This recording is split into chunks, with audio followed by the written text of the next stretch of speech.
Mission 2021 আর কি বলছে বাংলার মাসনাদে কার হচ্ছে স্থান, আর এই সব খুঁটিনাটি তথ্য নিয়ে আপনাদের সামনে আজকে হাজির আমরা সংবাদ কলকাতা নিউজ নেটওয়ার্কে। আমি সম্রাট, আর এই মুহূর্তে আমরা এসে উপস্থিত হয়েছি জগদ্দল বিধানসভায়। জগদ্দল বিধানসভা মানেই হচ্ছে একটি গুরুত্বপূর্ণ পর্যায় উত্তর চব্বিশ পরগনা জেলার এই মুহূর্তে অত্যন্ত গুরুত্বপূর্ণ একটা ভূমিকা গ্রহণ করছে জগদ্দল বিধানসভা। আর এই জগদ্দল বিধানসভায় বিজেপির এবারের মনোনীত প্রার্থী অরিন্দম ভট্টাচার্য।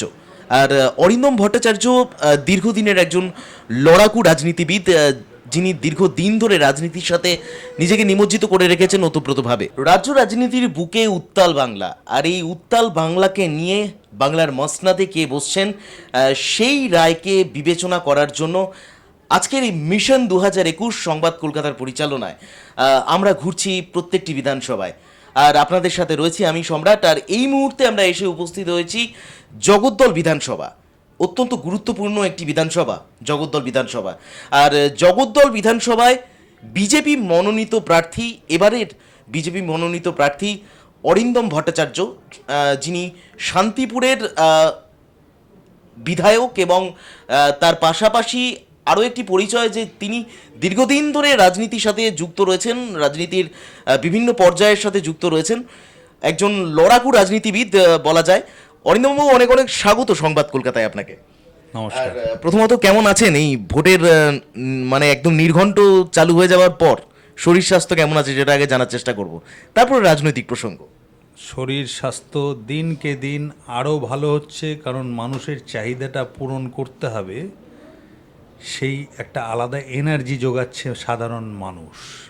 তো সুতরাং শরীর খারাপ হওয়ার কোনো অবকাশ নেই। একদম শান্তিপুর থেকে একদম জগদ্দল বিধানসভা, অনেকটা বড় দূরত্ব।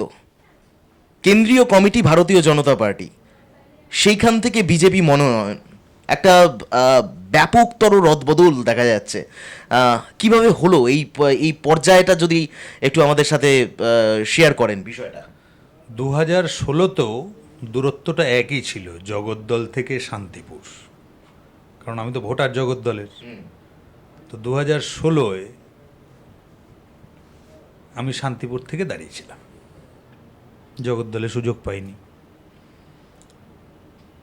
কিন্তু তখন যেই চ্যালেঞ্জটা ছিল সেটা অ্যাকসেপ্ট করেছিলাম, এবং একটা কঠিন লড়াইয়ের মধ্য দিয়ে 52% ভোট নিয়ে শান্তিপুরে বিধায়ক হই, 6 বারের সিটিং বিধায়ককে হারিয়ে।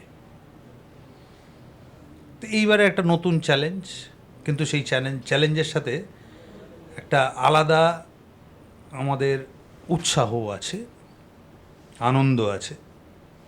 সেই উৎসাহ আনন্দটা হলো যে জগদ্দল থেকে শান্তিপুর, শান্তিপুর থেকে আবার জগদ্দল, মানে আমার জন্মস্থান, মানে একদম ঘরের মাঠে। এখানে সুযোগটা ভারতীয় জনতা পার্টি দিয়েছে। তো ঘরের ছেলে, নিজের এলাকার সাধারণ মানুষের সমস্যাটা সে জানে, দীর্ঘদিন ধরে দেখে আসছি ছোটোবেলার থেকে জগদ্দল বিধানসভার মানুষের সমস্যা কী কী, এবং নিজের যোগ্যতাকে কাজে লাগিয়ে, অভিজ্ঞতাকে কাজে লাগিয়ে সেই জগদ্দলে নিজের মানুষগুলোর জন্য কাজ করার একটা সঠিক প্ল্যানিং স্ট্র্যাটেজি নিয়ে এখানে কাজ করছি। জগদ্দল বিধানসভা, ভাটপাড়া বিধানসভা, ব্যারাকপুর শিল্পাঞ্চল, এই জায়গাগুলো প্রত্যেকটাই শিল্পাঞ্চল একটা পর্যায়ে নিয়ে রয়েছে, একটা শিল্পাঞ্চল বেষ্টিত জায়গা।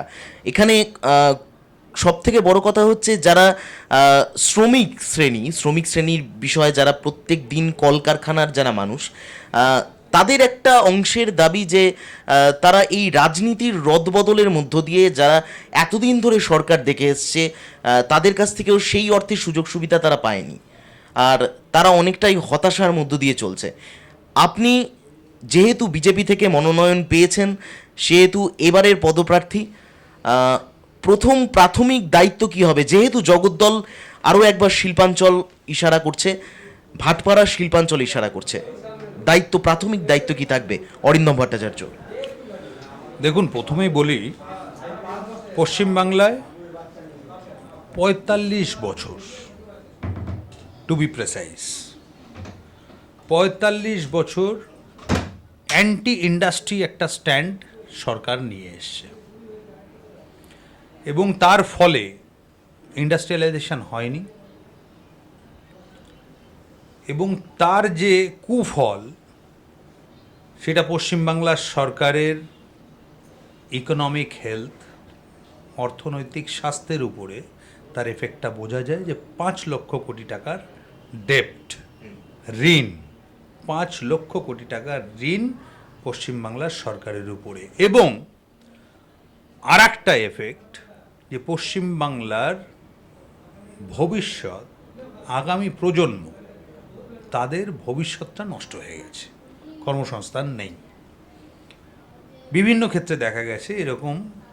এই যে শিল্পাঞ্চল আপনি বলছেন, একসময় এটা গ্লোরিফাইং একটা দিক ছিল আমাদের এইখানকার, গঙ্গার পাড় দিয়ে সব জুট মিলস ছিল, কিছু কিছু বন্ধ হয়ে গেছে। কোন পিরিয়ডে বন্ধ হয়েছে, কেন বন্ধ হয়েছে, কেন প্রমোটিং হয়েছে, সেখানে বিল্ডিং দাঁড় করিয়ে দেওয়া হয়েছে, লিগ্যালি আর ইললিগ্যালি। সরকারের কোনো চিন্তাভাবনা ছিল না যে এই কর্মসংস্থানের জায়গাগুলো, এই ইন্ডাস্ট্রিয়ালাইজেশনের জায়গাগুলোকে কিভাবে রিভাইভ করবে, কিংবা রিভাইভের সাথে সাথে সেইখানে ভ্যালু অ্যাডিশন করবে, যাতে আরও প্রোডাক্টিভিটি বাড়তে পারে। সেখানে আমি একজন corporate lawyer, corporate and international trade lawyer. আমার স্পেশালাইজেশন ছিল সিক ইন্ডাস্ট্রিয়াল ইউনিটস। মানে এটা তো একটা গুরুত্বপূর্ণ জায়গা, আপনি যে বিষয়টা এর বলছেন। আগেও এইসব প্ল্যানিং করেছিলাম, কারণ 2016 সালে আমি চেয়েছিলাম এখান থেকে দাঁড়াতে, তখন সুযোগ পাইনি। সেটা কি তৃণমূলের মধ্য দিয়ে? দেখুন, দ্যাট ডাজেন্ট ম্যাটার অ্যাকচুয়ালি। আমি কংগ্রেস করতাম তখন, তৃণমূল কোথায়? তৃণমূলের সাথে আমাদের কি লেনা দেনা? তৃণমূল তো দলই না, তৃণমূল একটা অ্যারেঞ্জমেন্ট করে কুলিয়ে খাওয়ার। তৃণমূল তো কোনো দল না। আমি ভারতীয় জাতীয় কংগ্রেসের একজন সদস্য ছিলাম, যুব কংগ্রেস সভাপতি ছিলাম। আমি চেয়েছিলাম আমার এলাকার থেকে আমার টিকিটটা দেওয়া হোক, তাহলে আমি সুযোগ পাবো। এবং সেই টিকিটটা তো এমনি এমনি চাইছিলাম না। আমাদের মতন প্রোগ্রেসিভ ইউথ, তারা কিন্তু একটা প্ল্যানিংয়ের সাথে এগোয়। আমারও একটা প্ল্যানিং ছিল জগদ্দল বিধানসভাকে নিয়ে 2016 সালে। সেই প্ল্যানিংয়ের মধ্যে এই যে শিল্পাঞ্চলের development of the industrial belt, এর কিছু প্ল্যানিং আমরা করেছিলাম। একটা ডালডা ফ্যাক্টরি ছিল এখানে, বন্ধ হয়ে গেছে, তার জায়গা খালি রয়েছে। What to do about that plot? গঙ্গার পাড়ে কিছু জুট মিলসকে নিয়ে কিছু প্রোগ্রামস ছিল, আমাদের প্ল্যানিং ছিল। ম্যানেজমেন্টে কীরকম রদবদল কিংবা অ্যাডিশন করলে তার প্রোডাক্টিভিটি বাড়বে।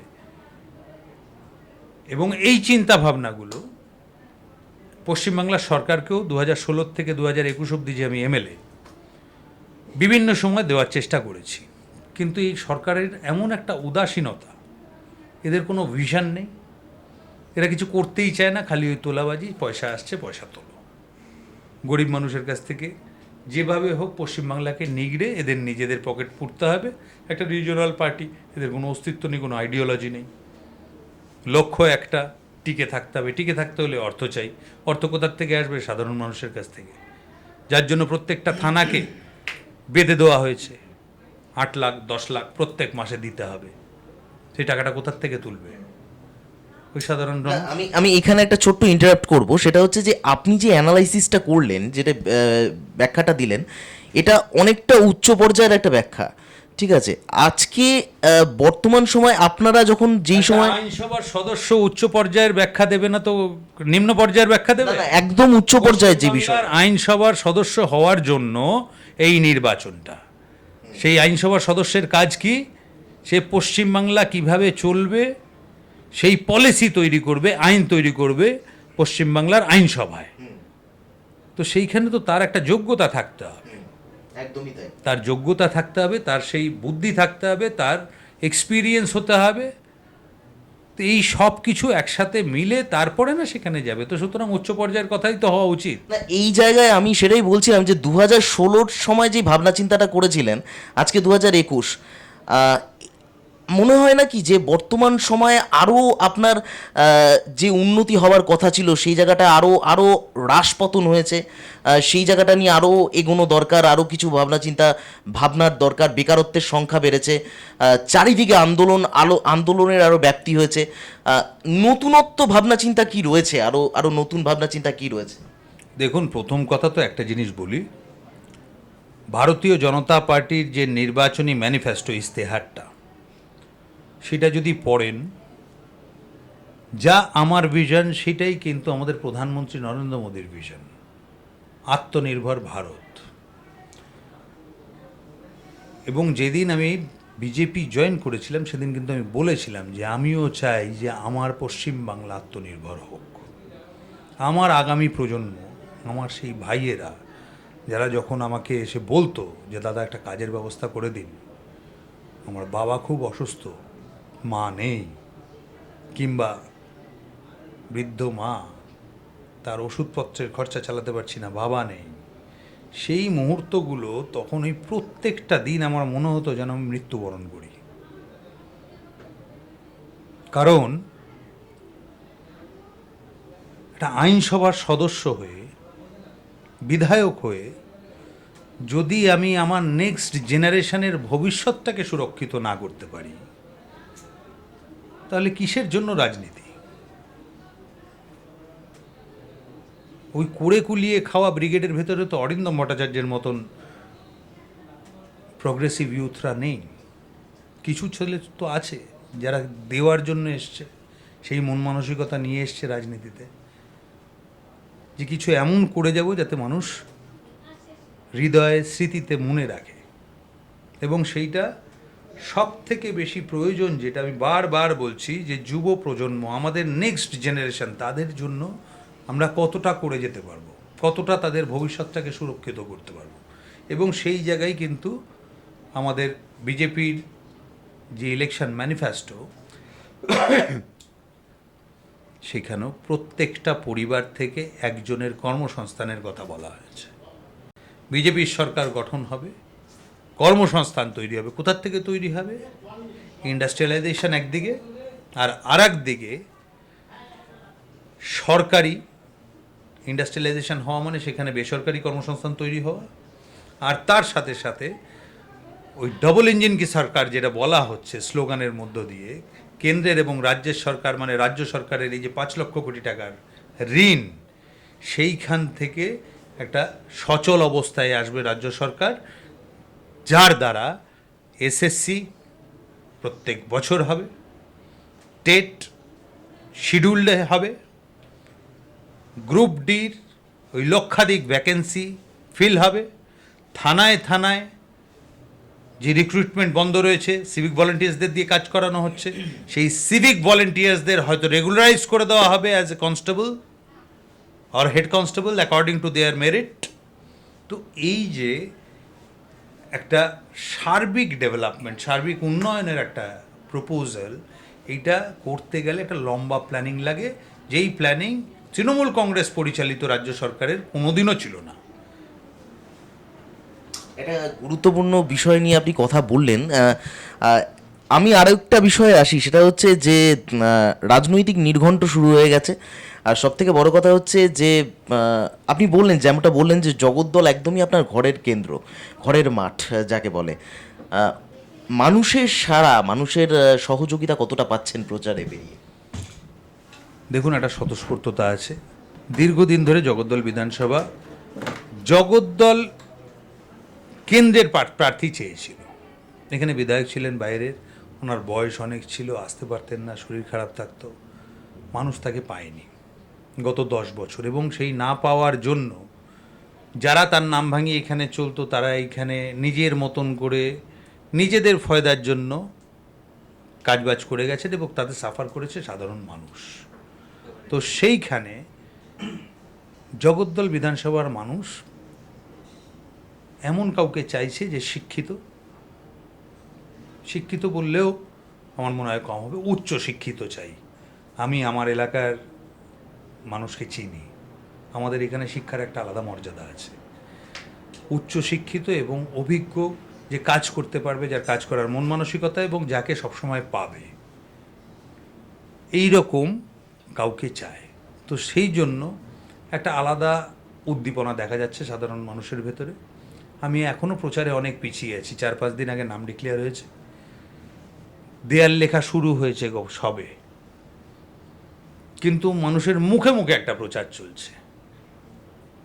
আমি যখন প্রচারের মধ্যে যাচ্ছি, হয়তো কোনো দোকানে দাঁড়িয়ে আমি বলছি, কাকা নমস্কার, আমার নাম অরিন্দম ভট্টাচার্য, জানি শান্তিপুরের বিধায়ক শিলা। না, এটা এটা একটা একটা কমন বিষয়, কারণ যেহেতু আপনার শান্তিপুরে অত্যন্ত জনপ্রিয়তাটা বেশি, এটা স্বাভাবিকভাবে মেনে নেওয়াই যায়। আর সব থেকে বড় কথা হচ্ছে যে এটা একদমই সামান্য একটা প্রশ্ন, একটা নিছকই ধরে রাখতে পারেন যে আপনার প্রতিপক্ষ তৃণমূল কংগ্রেসের যিনি রয়েছেন সোমনাথ শ্যাম, তার উদ্দেশ্যে কি বলবেন? আমি জানি না তার ব্যাকগ্রাউন্ড সম্পর্কে। তার যদি কোনো ভিশন থেকে থাকে, তার যদি সেই কোয়ালিটি থেকে থাকে, মানুষ তাকে দেখে নেবে, বুঝে নেবে।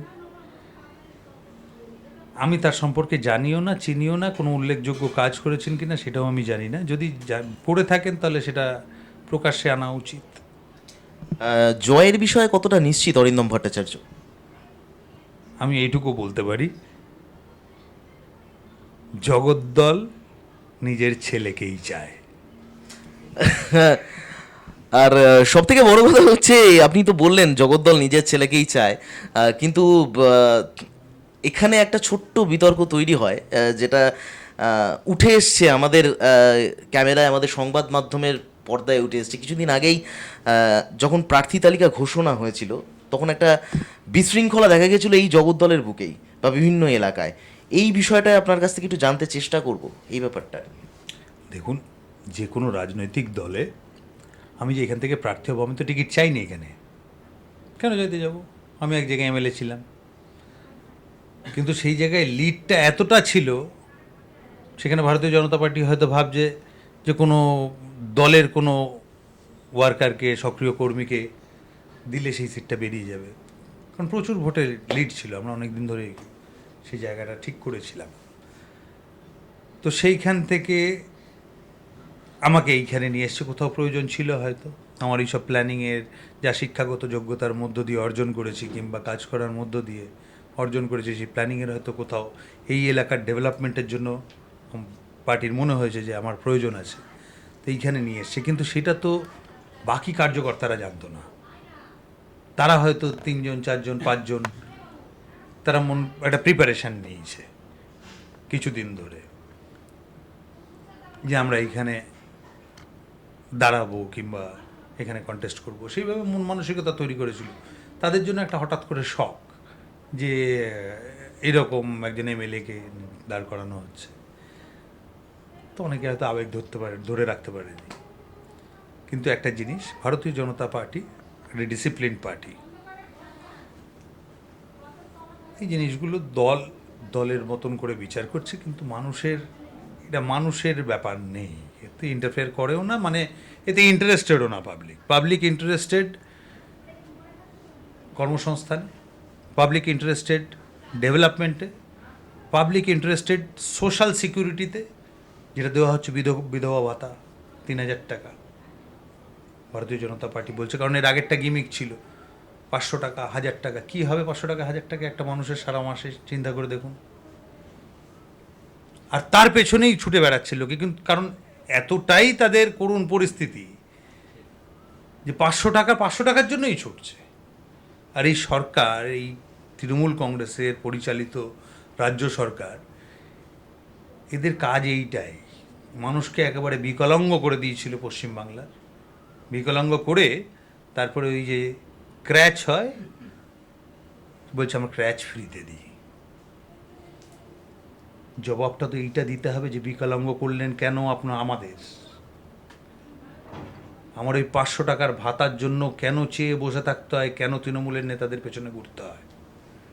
আজকে সেই জায়গার থেকে সোনার বাংলা গড়ার লক্ষ্যে ভারতীয় জনতা পার্টি যেভাবে এগিয়ে এসছে, পশ্চিমবাংলার আপামর জনসাধারণকে আমার মনে হয় দল মত জাতি ধর্ম নির্বিশেষে ভারতীয় জনতা পার্টির এই পদক্ষেপকে একেবারে কুর্নিশ জানানো উচিত এবং সমর্থন করা উচিত, এবং সেটা করবেও, আমি আপনাদের বলে দিই।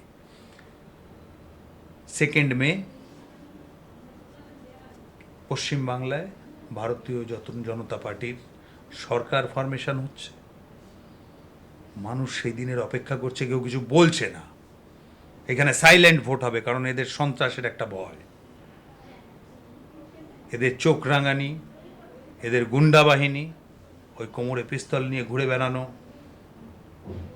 কিছু মাফিয়া রয়েছে, তাদের ভয় মানুষ কিছু বলছে না, ডিসিশন নিয়ে ফেলেছে। সব থেকে বড় কথা হচ্ছে শান্তিপুর, আপনি জগদ্দলের প্রার্থী, মানে জগদ্দলের অধিবাসী বৃন্দ, কিন্তু শান্তিপুর যেহেতু আপনি দাঁড়িয়েছিলেন, শান্তিপুরের মনোনীত প্রার্থী ছিলেন, বিধায়ক ছিলেন, সব থেকে বড় কথা, কিন্তু সর্বাপেক্ষা মনে হয় না একটা জায়গা যে ভাটপাড়া জগদ্দল কোথাও কি একটা মাসল পাওয়ার রাজনীতিটা বরাবরই একটা দণ্ডায়মান থেকেছে এই জায়গাটার মধ্যে দিয়ে। এই যে আপনি যেমনটা বললেন যে পিস্তল বন্দুক, কোথাও ঘন ঘন বোমা, কিছুদিন আগেই বোমাবাজির ঘটনা ভাটপাড়ায় শোনা গেছে, কিছুদিন আগেই জগদ্দলে বোমাবাজির ঘটনা শোনা গেছে, এমনকি প্রায়শই শোনা যায় এই জায়গাটায়। সবাই পাখির চোখের মতন লক্ষ্য করে রয়েছে। সেই একটা জায়গায় এই রকম একটা কেন্দ্রীয় দল আপনাকে মনোনীত করেছেন, মনোনয়ন দিয়েছেন, আপনাকে মনোনীত করেছেন যে অরিন্দম ভট্টাচার্য জগদ্দলের জন্য বিচার্য। সেই জায়গা থেকে আপনার কি মনে হয় যে প্রশাসনিক জায়গাটা কি ফিরে আসবে জগদ্দল ভাটপাড়ার বুকে? শুনুন, একটা জিনিস আমি একটু বলতে পারি আপনাদের। এটা মানুষ আমি বিধায়ক হওয়ার পর ল অ্যান্ড অর্ডার যেটা হওয়া উচিত সেইটাই হবে। আমি কিন্তু আইনজীবী পেশায়, শুধু আইনজীবী না, আমি আইন পড়াই। তো আইন কিভাবে লাগু করতে হয় সেইটা পশ্চিমবাংলার এই আইনসভার সদস্যটি খুব ভালো করে জানে। ক্রিমিনাল অ্যাক্টিভিটিস জগদ্দলে হবে না। কিভাবে আটকাতে হয় তার রোড ম্যাপ তৈরি আছে, এবং জগদ্দলের সাধারণ মানুষ ওই বোমগুলির আওয়াজ আর শুনবে না, সেই প্ল্যানিংয়ের সাথে কিন্তু এগোচ্ছি। কারণ যদি এই সন্ত্রাস চলতে থাকে, এই বোমগুলি চলতে থাকে, তাহলে ডেভেলপমেন্ট হতে পারে না। কোনো ব্যবসায়ী, কোনো ইন্ডাস্ট্রিয়ালিস্ট সেইখানে সুস্থভাবে কাজ করতে পারবে না। সুতরাং ওই লার্জার অবজেক্টিভটা যদি অ্যাটেন্ড করতে হয়, প্রপার ইন্ডাস্ট্রিয়ালাইজেশন, কর্মসংস্থান তৈরি করা, রিলিজিয়াস হেরিটেজের প্রোটেকশন অ্যান্ড প্রমোশন, এইগুলো যদি করতে হয়, সেইখানে গুন্ডামি মস্তানি বন্ধ করতে হবে, এবং তার একটা একদম স্ট্রিক্ট রোডম্যাপ তৈরি করে রেখেছি। সেটা লাগু হবে জগদ্দল বিধানসভায়। 2 মে সরকারটা ফরমেশন হোক, তারপরে আপনিও আছেন, আমিও আছি, আর একবার নয় ইন্টারভিউ নেবেন, এটা কি করে করলেন আপনি। একদম শেষ প্রশ্ন, আমরাও অবশ্যই চাই যে এই জায়গাটা কোথাও গিয়ে প্রশাসনিক বিষয়টা, কারণ সাধারণ মানুষ অত্যন্ত বীতশ্রদ্ধ এই জগদ্দল ভাটপাড়াকে নিয়ে। যদি জানতে চান, কারণ আপনিও এখানকারই অধিবাসী, সব থেকে বড় কথা হচ্ছে যে কারোরই ভালো লাগে না বাড়ির সামনে বোমাবাজি হোক, বাড়ির সামনে গুলি বন্দুক চলুক, কারণ আমরা সুস্থ পরিবেশ নিয়ে বাঁচতে চাই। আর সব থেকে সর্বোপরি একদম শেষ পর্যায়ে চলে এসেছি আমরা ইন্টারভিউয়ে। একদম শেষ পর্যায়ের একটা প্রশ্ন, সেটা হচ্ছে যে আজকে অরিন্দম ভট্টাচার্য, বর্তমান সময়ে অনেক দলবদলের রাজনীতি চলছে, দেখতে পাচ্ছেন তৃণমূল কংগ্রেস থেকে প্রচুর পরিমাণে বিজেপিতে আসছে, পাশাপাশি বিজেপি থেকেও বহু সংখ্যক তৃণমূল কংগ্রেসে যাচ্ছে। এটা কেন? আপনি তো একজন আইনের মানুষ, আপনি একটা প্রোটোকল, একটা ল, একটা কনস্টিটিউয়েন্সির বিভিন্ন দিক আপনি বিচার করে রাজনীতির দিকটা পা বাড়ান। সেইখান থেকে আপনার কাছ থেকে জানতে চাইবো যে এই রকম পরিবর্তিত পরিস্থিতি যদি হতে থাকে, তাহলে কি উন্নয়ন সম্ভব, যে কোনো দলেই হোক না কেন? দেখুন, একটা জিনিস বলি, তৃণমূল কংগ্রেস দল ক্ষমতায় আসার পর থেকে 2011 থেকে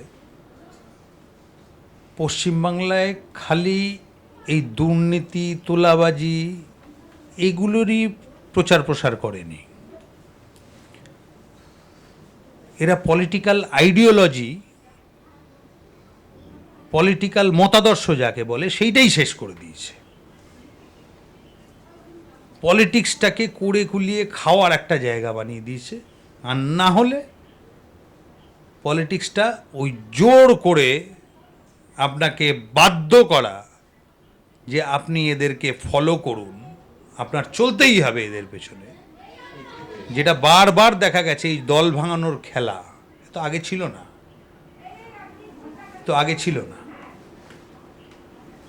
জোর করে নিয়ে আসতে হবে, নাহলে কেস দেবো, অত্যাচার হবে, মার দেওয়া হবে, পরিবার আক্রান্ত হয়ে যাবে, প্রতিবেশী আক্রান্ত হয়ে যাবে। মানুষ কি করবে? বাধ্য করা হচ্ছিল। কেউ কিন্তু মন থেকে যায়নি তৃণমূল কংগ্রেস, আমি এটা আপনাকে বলতে পারি। কিছু সংখ্যক আছে যারা লোভী, তাদের ব্যবসায়িক স্বার্থ, ক্ষমতার লোভে তারা গেছে, কিন্তু বাকিদের কিন্তু বাধ্য করা হয়েছে তাদের আত্মীয় স্বজন, তাদের প্রিয়জনের উপরে অত্যাচারটা চালিয়ে। তো তারা কেউ কিন্তু মন থেকে যায়নি, যেতে বাধ্য করেছে, গেছে। কিন্তু সেই দিনই ঠিক করে রেখেছিল যে তোমার শেষ আমি দেখে ছাড়ব।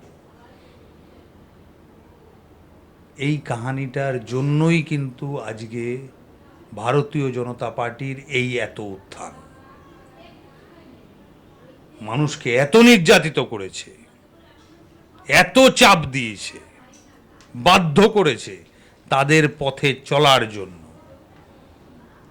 সেই লোকগুলোই কিন্তু বিদ্রোহ করেছে আজকে ভারতীয় জনতা পার্টিতে, তারা যারা প্রকৃতপক্ষে পশ্চিমবাংলার উন্নয়ন চায়, প্রকৃতপক্ষে বাংলার ভবিষ্যৎ গড়তে চায়, সোনার বাংলা তৈরি করতে চায়, তারা কিন্তু ভারতীয় জনতা পার্টিতে। কিন্তু সেখান থেকে ওই যে আপনি বললেন কিছু আবার তৃণমূলে চলে যাচ্ছে, লোক তো দেখাচ্ছে কি হলো, তুমি তো এখানে টিকিট পেলে না, তোমার তো মর্যাদা নেই, এখানে চলে আসো, আমরা অমুক দেবো তমুক দেবো। তো আমি তাদের জন্যও বলবো যে রাজনীতি ক্ষুদ্র স্বার্থের জন্য করা উচিত না। যেখানে এত বড় একটা মহৎ উদ্দেশ্য এবং এত বড় একটা প্রয়াস ভারতীয় জনতা পার্টির পশ্চিমবাংলার স্বার্থে, পশ্চিমবাংলার সার্বিক উন্নয়নের স্বার্থে, পশ্চিমবাংলার সর্বশ্রেণীর মানুষের স্বার্থে, স্পেশালি যুব সম্প্রদায়ের জন্য এবং মহিলাদের জন্য। তো সেইখানে ঐক্যবদ্ধ হয়ে, সঙ্গবদ্ধ হয়ে এই প্রয়াসকে নরেন্দ্র মোদীর সর্বক্ষেত্রে সমর্থন করা উচিত। জান দিয়ে হলেও, প্রাণ দিয়ে হলেও এইবারের এই পরিবর্তন যাত্রা যেন একেবারে ফুললি সাকসেসফুল হয়, সেটা বাংলার প্রত্যেকটা মানুষের কর্তব্য। জগদ্দল বিধানসভার অধিবাসী বৃন্দদের জন্য অরিন্দম ভট্টাচার্য আমাদের সংবাদ মাধ্যমের মধ্য দিয়ে কি বলতে চায় শেষ মুহূর্তে? দেখুন, আমি জগদ্দলের যত ভোটার আছেন, শুধু ভোটারই না, যারা জগদ্দল বিধানসভায় বাস করেন, আমি প্রত্যেকের জন্য একটাই কথা বলব যে আপনাদের সার্বিক উন্নয়নের জন্য, প্রত্যেক শ্রেণীর মানুষের উন্নয়নের জন্য, যুব সম্প্রদায়ের মাথা তুলে বাঁচার অধিকার পাওয়ার জন্য, প্রত্যেকটা বাবা মার যেন তাদের সন্তানদের নিয়ে শান্তিতে, ভয়মুক্ত পরিবেশে এবং তার সন্তানের উজ্জ্বল সুনিশ্চিত ভবিষ্যতের জন্য ভারতীয় জনতা পার্টিকে সব দিয়ে সমর্থন করুন। সব দিয়ে সমর্থন মানে অন্য কোনো চিন্তা মাথায় আনবেন না, কারণ পশ্চিমবাংলায় পরিবর্তন আসাটা খুব প্রয়োজন, পশ্চিমবাংলার ভবিষ্যতের জন্য প্রয়োজন, পশ্চিমবাংলার কৃষ্টি, পশ্চিমবাংলার সংস্কৃতি ধরে রাখার জন্য প্রয়োজন। আর তার থেকেও বড়, আমাদের ভবিষ্যৎ প্রজন্মের একটা সুনিশ্চিত এবং ফিক্সড, সিকিউরড একটা ফিউচার, একটা ভবিষ্যতের জন্য আপনাদের কাছে হাত জোর করে আমার আবেদন, ভারতীয় জনতা পার্টিকে সর্বমতে সমর্থন করুন। কাউকে হয়তো পছন্দ না হতে পারে, এখানে ব্যক্তিকেন্দ্রিক বিষয় না, বিষয়টা ভারতীয় জনতা পার্টি কি করতে চাইছে পশ্চিমবাংলার, সেইটার বিষয়, পশ্চিমবাংলার উন্নয়নের বিষয়, জগদ্দলের উন্নয়নের বিষয়। জগদ্দলের এতদিনের যে পিছিয়ে পড়া জগদ্দল, সেইখানে আপনাদেরই ছেলে এইবার দাঁড়িয়েছে এইখানে, যে পারে ডেভেলপমেন্ট করতে, যার একটা চিন্তাভাবনা আছে, তার অভিজ্ঞতা আছে, তার যোগ্যতা আছে, তাকে দেখে, প্রধানমন্ত্রী নরেন্দ্র মোদীকে দেখে, ভারতীয় জনতা পার্টির নির্বাচনী ইশতেহারকে দেখে, যেইটা আপনার পছন্দ সেইটা দেখুন, কিন্তু ভারতীয় জনতা পার্টিকে ভোটটা দিন। জগদ্দলের সার্বিক উন্নয়ন হবেই, আমি প্রতিশ্রুতি দিলাম আপনাদের। ধন্যবাদ। অনেক অনেক ধন্যবাদ। বাংলার মানুষ এখন বিবেচ্য বিষয় কি রয়েছে, বাংলার মানুষের ভাবনা চিন্তা কি রয়েছে, সেটাই এখন প্রশ্ন। শিল্প, সংস্কৃতি, কর্মসংস্থান, এই সব কিছু মিলিয়ে বাংলার মসনদে কে হতে চলেছেন শ্রেষ্ঠা, সেটাই এখন দেখার বিষয়। ক্যামেরা পার্সন উত্তম চক্রবর্তীর সাথে রয়েছি আমি সম্রাট, দেখছেন সংবাদ কলকাতা।